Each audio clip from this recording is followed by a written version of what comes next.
მოდით მეგობრებო, ახლა გავზომოთ ბეტონის კუბიკი და ვნახოთ რამდენ მილიმეტრიან ბეტონის კუბიკზე შეუძლია დაჭედება ჩვენ პნევმატურ ჩაქულს.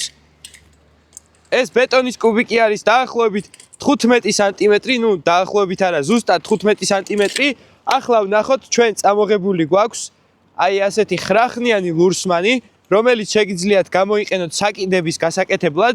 აი ნახეთ მეგობრებო, ერთი მიწკაპუნებით შეგიძლიათ გააკეთოთ საკიდი და შემდეგ დაუჭიროთ აი ასეთი ბოლტი, რითიც დაამაგრებთ უკვე ჩამოკიდებულ ნებისმიერ რაღაცას.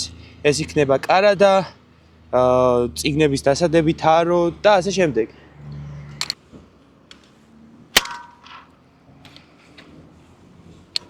დავაჭედეთ მეორე ლურსმანის და აი შემდეგ აი ესეთი ბოლტით დაამაგრებთ თქვენთვის სასურველ ნივთს.